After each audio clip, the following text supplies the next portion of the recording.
Salve, salve, gurizadinha! Vídeo 4 do canal do Dr. Guto Vaz no YouTube. E aí, como é que vocês estão? O último vídeo foi mais denso, né? Porque realmente, falar sobre doença não é fácil. A gente fica mais. Mas esse é um dos meus papéis aqui. Trazer a realidade. E eu quero finalizar a semana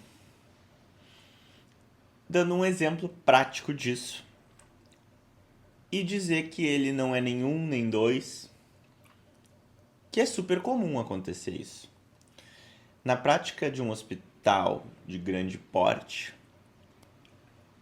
é muito comum ver pacientes de 50, 60 anos com debilidades graves, incapacidades graves e o tempo de vida importantemente reduzido.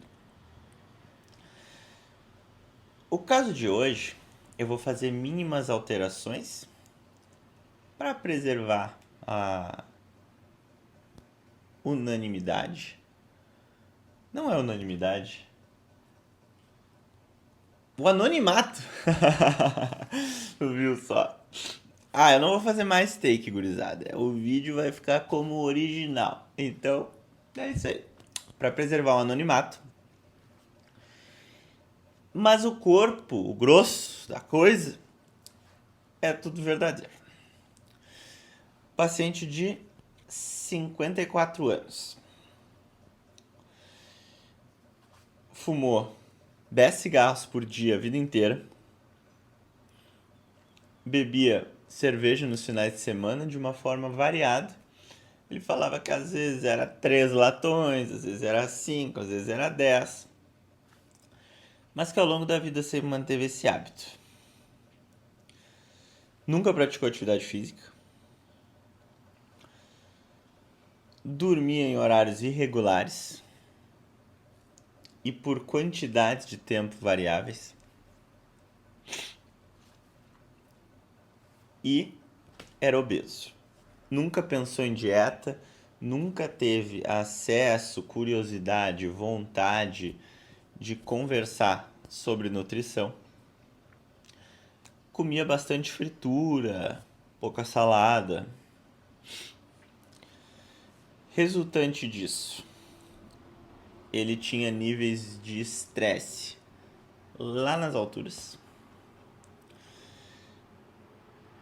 Desenvolveu uma obesidade que só foi se agravando com o passar da vida. Lá pelas tantas, ele começou a cansar. Cansar para caminhar. Não digo cansaço mental, cansaço físico. As atividades que ele fazia antes, agora ele tinha dificuldade para fazer. Por falta de ar. Junto com isso, começaram a aparecer dores nas pernas ao caminhar. Principalmente nos pés e nas panturrilhas. Ao longo dos anos, também não queria procurar médico, nunca media a pressão, nunca fez qualquer outro exame, nunca teve nenhum tipo de acompanhamento.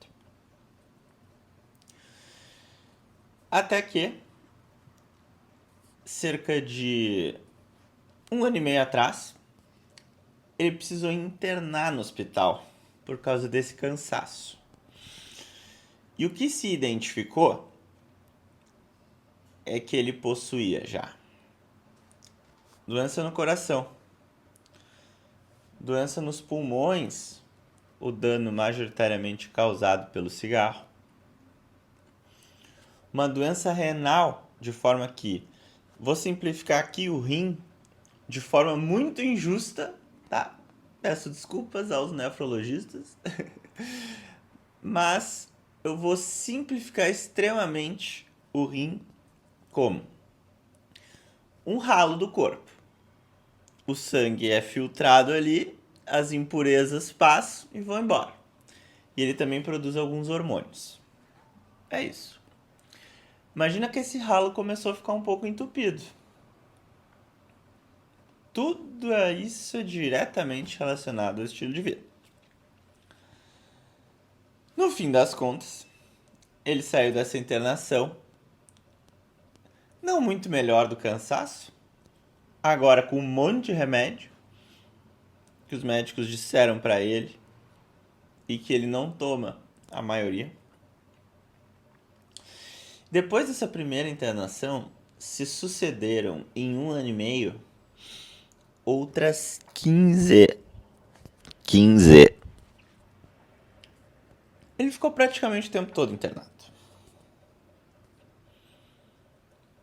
Por descompensações da doença cardíaca e pulmonar.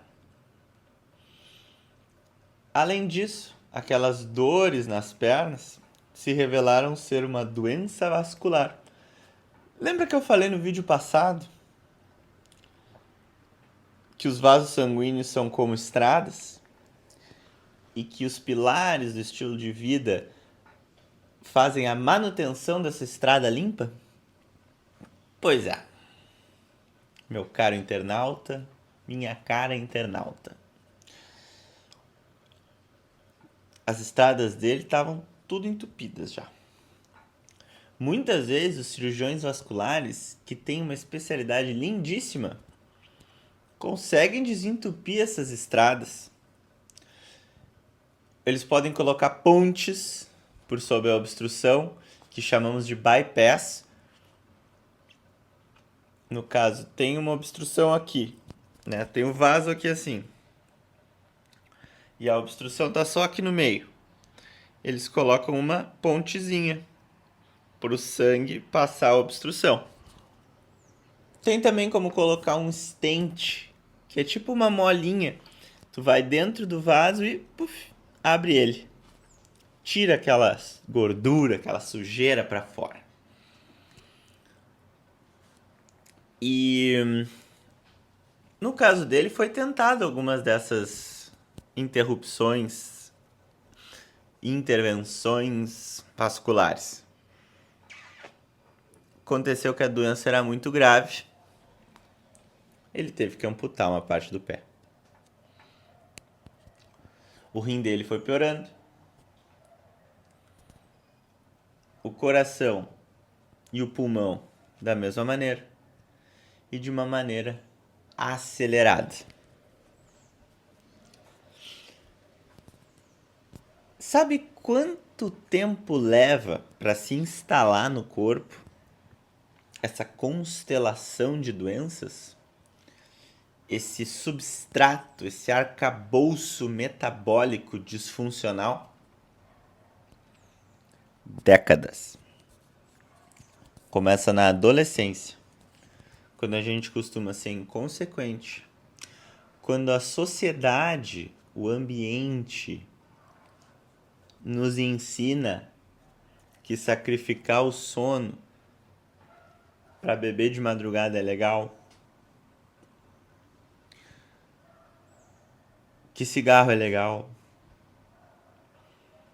que virar a noite estudando é legal, que não praticar atividade física é legal, que atividade física é cansar.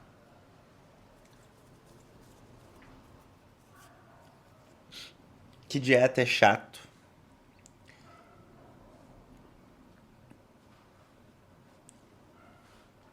Que valorizar as pessoas que a gente ama de uma forma humana e profunda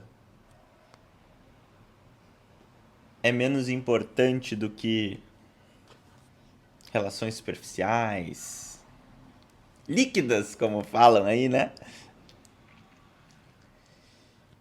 E eu não vou fazer juízo de valores.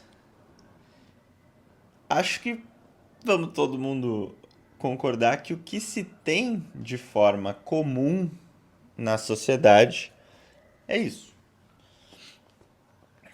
E na minha adolescência mesmo foi muito forte. Eu era um que puxava o bonde da loucura, digamos, né? de juntar a galera pra beber. E eu fico pensando onde que eu poderia estar hoje se eu não tivesse me dado conta que aquele não era o melhor caminho. E realmente foram muitas voltas até chegar aqui. E tá falando de um paciente meu que infelizmente não teve a oportunidade de estar vendo um vídeo explicando a importância do autocuidado, em como a gente pode, além de prevenir tudo isso, se sentir mais dono de si, mais empoderado dentro do próprio corpo, ao praticar diferentes formas de autocuidado. Porque não é só lá na frente. Aqui e agora importa muito. A qualidade da experiência do momento, na verdade, é muito mais importante do que lá na frente. Porque lá na frente nem existe. Uma das mudanças radicais que, baseado em literatura científica, eu passei a adotar na minha vida foi a meditação, mindfulness. E o cerne de toda essa teoria é que a gente possa fazer exatamente isso. Viver, aproveitar o presente de uma forma simples e frugal. Adoro essa palavra, frugal. E para dar o desfecho do caso, esse paciente tem um prognóstico muito ruim, com apenas 50 e poucos anos. Ele já não consegue fazer a higiene pessoal sozinho. Ele mal consegue se alimentar sozinho. Ele tem cansaço, falta de ar, por ficar muito tempo acamado. Ele tem contraturas, dores no corpo, ainda a obesidade para complicar tudo. De tanto ficar deitado, faz feridas nas costas. E tudo que a medicina consegue fazer nesse momento por ele, a forma clássica de comprimidos, é retardar a progressão. E daí daria para entrar em alguns conceitos muito mais filosóficos e muito mais individuais de o que é vida para ti, até onde a gente vai prolongando esse estado existencial. E esse tipo de conversa a gente tem com frequência. E é nesse momento que a medicina vira uma arte. Porque cada pessoa vai ter valores, vai ter vontades, vai ter desejos. E ninguém é igual a ninguém. Então, muito mais do que qualquer comprimido, oferecer cuidado para esse paciente nesse momento, em fim de vida, é uma arte. A gente precisa de empatia. Jamais julgar, jamais fazer juízo de julgamento. Porque ele está aqui agora. E o que a gente faz daqui para frente? Tem muita coisa ruim que ele poderia estar olhando. E que um dos papéis importantes é pensar, bom, o que ainda faz com que a vida valha a pena? E é tão triste conversar com ele já naquele estado. Sabe que eu prefiro muito mais conversar contigo agora, que isso não se manifestou. E pode ser que essa trajetória seja toda modificada. É claro, ele teve um desbalanço importante em todos os pilares da medicina do estilo de vida. Dormiu mal, não cuidou da alimentação, não fez atividade física, não tinha família estruturada, não tinha um contexto socioeconômico favorável.